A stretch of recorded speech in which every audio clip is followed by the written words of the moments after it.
সুপ্রিয় নবম এবং দশম শ্রেণীর সকল শিক্ষার্থীদেরকে শুভেচ্ছা জানিয়ে আজ আমি একটু অন্য টাইপ অঙ্ক নিয়ে তোমাদের সামনে এসেছি।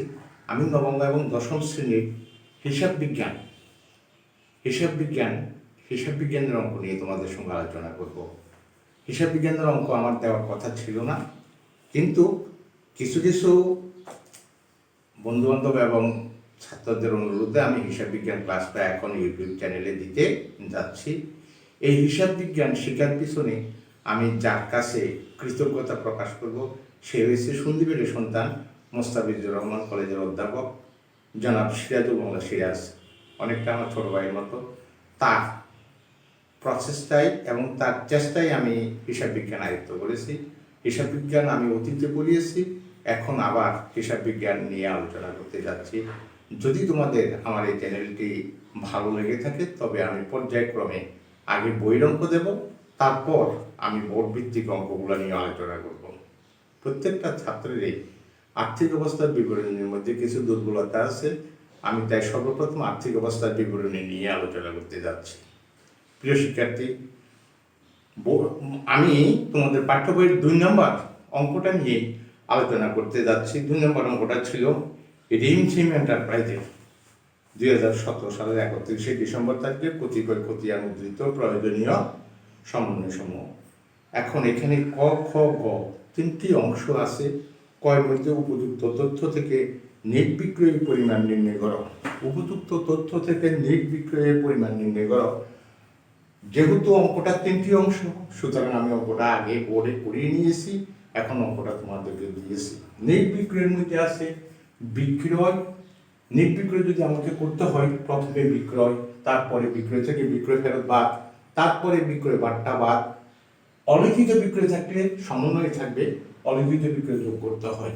মুনাফাবিহীন বিক্রয় থাকলে তাও বিক্রয় থেকে বিয়োগ করতে হয়। এখন এখানে ছিল তোমার বিক্রয় ছিল 4,20,000 টাকা আর ফেরত ছিল 12,000 টাকা। তাহলে এখান থেকে এখানে বিয়োগ করার পর আমি পেয়েছি 4,08,000 টাকা। এটা হচ্ছে আমার নেট বিক্রয়।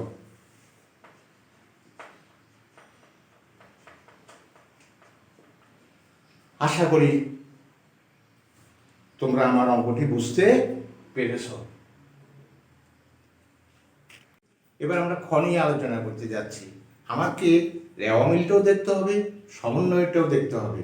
সমন্বয়ের মধ্যে আমার দেখো সমাপনী মজুত পণ্যের ক্রয় মূল্য 40,000 টাকা, যার বাজার মূল্য 2,000 টাকা। এখানে দুটো মূল্য থাকতে পারে, ক্রয় মূল্য 40,000 টাকা, বাজার মূল্য 42,000 টাকা। 40,000 থেকে 2,000 টাকা বেশি, অর্থাৎ 42,000 টাকা। সবসময় মনে রাখতে হবে সমাপনী মজুত মূল্যের মূল্য যেটা কম সেটা বসাতে হয়।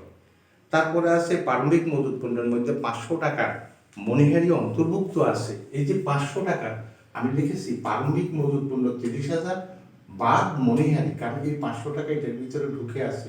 তো এইখান থেকে যদি আমি এটা বিয়োগ করি তাহলে 29,500 হবে। 29,500 হবে। এই যে বিক্রিত পণ্যের ব্যয়ের মধ্যে প্রারম্ভিক মজুত পণ্য প্রথমে আসবে, তারপরে ক্রয় সংক্রান্ত যতগুলা ঘটনা আছে সবগুলা, যেমন ক্রয় ফেরত, ক্রয় বার্তা, বিনামূল্যে পণ্য বিতরণ, মালিক কর্তৃক পণ্য উত্তোলন, মুনাফাবিহীন পণ্য বিক্রয়, সেটাও এখান থেকে বিয়োগ যায়। এই যে বিয়োগগুলা, এগুলো বিয়োগ করতে হবে।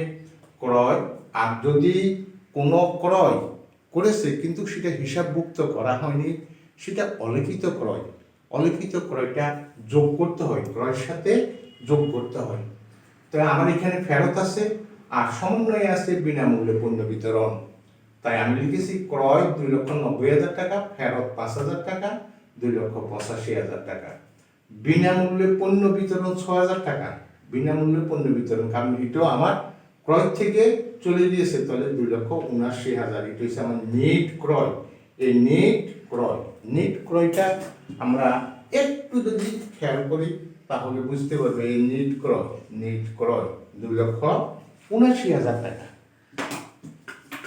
আন্তঃপরিবহন সবসময় দেখবে সমন্বয়ের মধ্যে কিছু অগ্রিম দেওয়া থাকে এবং কিছু বকেয়া থাকে। যদি বকেয়া থাকে, সমন্বয়ের বকেয়াগুলা যেই আইটেমের সেই আইটেমের সাথে বকেয়া থাকলে যোগ হবে, অগ্রিম থাকলে বিয়োগ হবে।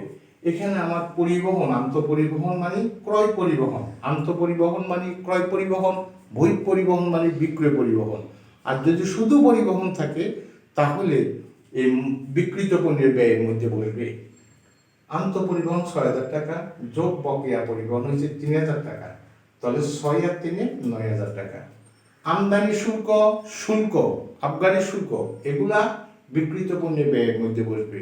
ডক চার্জ, বন্দর চার্জ, এসব যে আইটেমগুলো আসবে এই আইটেমগুলো তোমরা নিশ্চয়ই পড়েছ।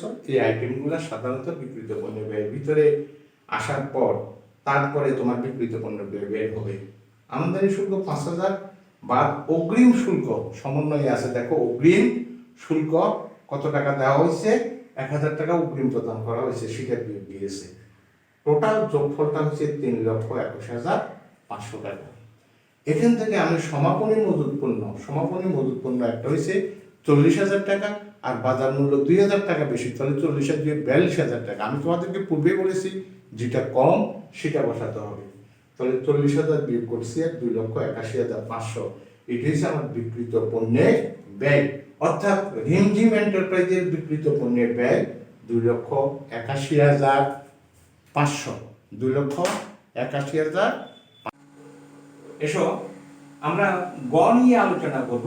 গয়ের মধ্যে আমাকে বিশদ আয় বিবরণী অর্থাৎ নেট মুনাফাটা বের করতে বলেছে। নেট মুনাফা বের করতে হলে আমাকে সর্বপ্রথমে লিখতে হবে রিমঝিম এন্টারপ্রাইজ বিশদ আয় বিবরণী। যদি নেট মুনাফা বলে তাহলে বিশদ আয় বিবরণী, মোট মুনাফা বললো আমি এখানে লিখবো বিশদ আয় বিবরণী এবং ব্র্যাকেটে লিখবো আংশিক, ব্র্যাকেটে আমি আংশিক লিখতে হবে 2017 সালের 31শে ডিসেম্বর সমাপ্ত বছরের জন্য। তারপর ঘরটা যথারীতি করব, করার পর আমাকে প্রথমে মোট মুনাফা, মোট মুনাফা ওখানে যদি বের হয় তাহলে মোট মুনাফা অনেক সময় প্রশ্নে, যেমন এখানে প্রশ্নে প্রদত্ত আছে 1,26,500, তাহলে আমি এটাকে লিখতে হবে মোট মুনাফা প্রশ্নে প্রদত্ত 1,26,500 বা পরিচালন ব্যয়। এই পরিচালন ব্যয়ের কথাটা লিখে ভিন্ন কালি দিয়ে, নীল কালি দিয়ে যদি একটু আন্ডারলাইন করো তাহলে সবচেয়ে সুন্দর হবে। প্রথমে আসবো আমার বেতন, বেতন দেওয়া আছে আমার 9 মাস, তাহলে আমি 1 বছরে হিসাব করতেছি। 1 বছরে হিসাব করতে হলে 12 মাসে 1 বছর, 9 আর 3 মাসের টাকাটা আমার বাকি হয়ে গেছে। তাহলে আমি এখানে নোট দিয়েছি বকেয়া বেতন 54,000 কে 9 দ্বারা ভাগ, 3 দ্বারা গুণ, 9 দ্বারা ভাগ করলে 6,000 আসবে, 3 6 18,000। এই বেতনটা আমার বকেয়া রয়ে গেছে, এই বকেয়া বেতনটা তো করেছি। মণিহারি আসছিল 4,000, ওই 500 টাকা আমার প্রারম্ভিক মজুত পণ্যের ভিতরে সমন্বয় ছিল, সেখান থেকে যেটা আমরা প্রারম্ভিক মজুত পণ্যের থেকে 500 বিয়োগ করেছিলাম, সেই 500 মণিহারি এটার সাথে যোগ হবে 4,500। বিজ্ঞাপন আছে 12,000 টাকা, কিন্তু ভোক্তাদের মাঝে বিনামূল্যে 6,000 টাকার পণ্য বিতরণ করেছে, তাহলে সেটা অ্যাজ লাইক অ্যাজ তোমার বিজ্ঞাপন।